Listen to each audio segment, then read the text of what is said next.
What is up, fellow movers? Welcome back to a complete guide on the human flag. The human flag is one of the coolest looking calisthenics skills. In fact, it was one of the very first goals that I had way back when I just started with calisthenics. The human flag is, however, also one of those skills whose level of difficulty is highly dependent on body proportions. In this tutorial, I will teach you some basic human flag mechanics. I will also teach you how you can safely approach this move without risking injury, as well as introduce a ton of drills that you can use to attack this skill from different directions. First off, what is the prerequisites for the human flag? In a recent YouTube video, Geek Climber claimed that if you're able to do a one-arm inverted support or a one-arm handstand against the wall, as well as a one-arm active hang, you should be able to do a human flag. Full disclaimer, my take is only based on logic and physics. I don't have any empirical experience to back it up. I was fortunate enough to be able to do the straddle human flag immediately once I get the technique down. So I feel the need to express that according to my experience, having coached hundreds of totally beginners, this is almost never true. For almost all cases, a one-arm inverted support plus a one-arm hang is not equal to a human flag. In fact, I would argue that a one-arm inverted support and a one-arm hang is merely the prerequisites needed in order to safely approach the flag training or your flag journey. By the way, this is not at all an attack on Geek Climber. I love this guy, I love his videos, and we might even do a collab in the future, so let me know in the comments if you would like to see that happening. Now let's do a fun experiment.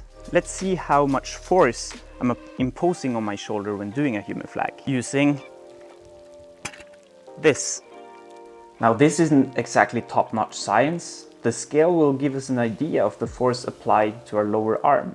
As you can see, the force applied is approximately 45 to 55 kilograms based on several attempts. So let's say about 50 kilograms. If you don't really care about the physics of the human flags, you can feel free to skip to the actual learning of the human flags part by using the chapters down below.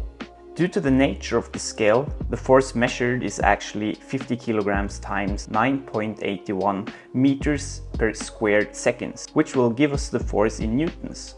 But let's stick to kilograms equivalent forces for simplicity's sake.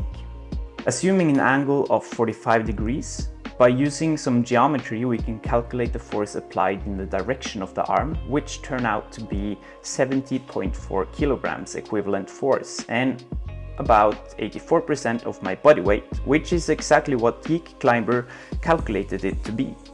So far so good, right? The problem though is already quite apparent. Geek Climber compared this force to be equivalent of that of a one-arm handstand support, but the direction of forces does not match up due to the difference in the shoulder angle.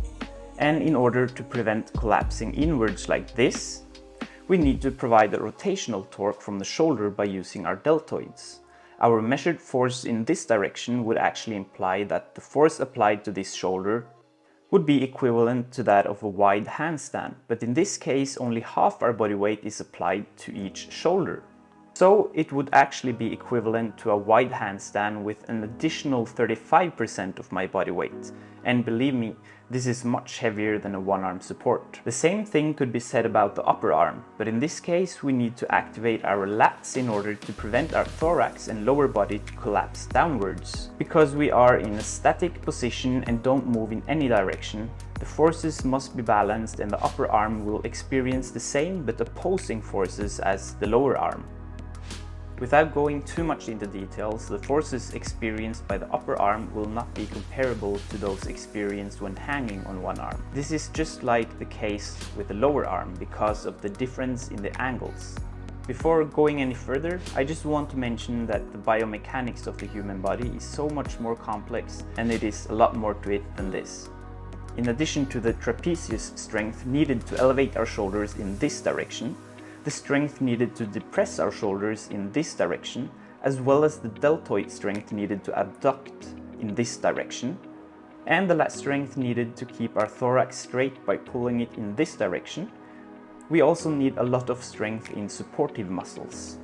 We need biceps strength to help pull with the upper arm, and in the lower arm to protect our elbows, just in the same way as a planche is very bicep intensive. We need our pectoralis, lats and traps to help depress and stabilize our thorax, our obliques and abdominals to support the weight of our lower body, as well as probably all the rotator cuff muscles to support and stabilize the shoulder positions. Some people learn flag quicker based on body proportions and carryover from relevant training. In the case of Geek Climber, I suspect he has a lot of carryover from climbing, as I've seen climbers generally learning the human flag easier due to their relevant movement patterns. Calculating the perfect angle of the arms and the body proportion that make the human flag the easiest would be a tedious task. Not only does the mechanical aspect affect this, as different angles and length of body and limbs affect the center of gravity and its distance from the contact point, the length of arms will affect the equivalent force produced by the shoulder, and different angles means the muscle's ability to generate force changes. A muscle is generally strongest at a particular point and gets weaker the more contracted or stretched it gets. What I can say though is that it makes mechanically and biomechanically sense that the human flag is easier with about 40 to 45 degrees angle, and it gets more difficult the heavier you are, the longer you are, and as opposed to the planche and front lever, which gets easier the longer your arms are, the human flag gets more difficult.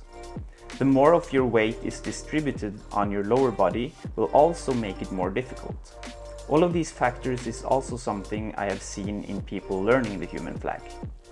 Now, with all of this out of the way, let's start our journey towards the human flag. Now, we already know that you should be able to do a one-arm inverted support before starting this journey, and also a one-arm active hang. In fact, I would actually recommend that you're able to do active hang for repetitions or scapula depressions or retractions when you're hanging on one arm. Now let's start with the fun stuff. Now, the first thing you need to know is about the human flag grip. Now, you can use a stall bar or you can use poles. I think that the stall bars is easiest and mostly accessible. But if you use the stall bars, it's super important that your hands are in a line or they're straight above each other. Otherwise, you'll start rotating. So what I recommend you to do is to use the sides of the stall bars as a guide for where you need your hands to be. So if your hands are touching the side, you know that they're above each other, and you won't rotate. Now let's introduce some beginner to advanced human flag progressions that we can use to safely approach the flag. Now first we just need to learn how to push with our lower arm and pull with our upper arm. Eventually learning how to stabilize a downward facing low flag, which is easier and safer. Eventually we want to twist out our chests, practice the proper human flag position. First, learning how to low flag, gain complete control over our shoulders. Now at this point we want to try and climb up to an inverted position and support ourselves with our feet. We can experiment with less and less support using our feet, and then eventually learning how to do a high flag, which will be the base position for the rest of our flag training. With a stable high flag position we can safely learn how to swing up to the high flag, which will be super convenient for the rest of our human flag training. From a high flag position we can lower ourselves to angled flag positions, such as the tuck angled flag and the one leg angled flag, as well as other angled flag progressions. As we develop more strength, we eventually want to lower ourselves to horizontal position for all of these different flag progressions. First in a twisted way, with our body facing slightly upwards, because this will be easier in the beginning. Then eventually we can twist our chest the right way and do all of these progressions the proper way. First the tuck, the one leg human flag, the straddle human flag, and eventually both the half leg human flag and the full human flag. As you get stronger, you can even experiment with dynamic human flag training.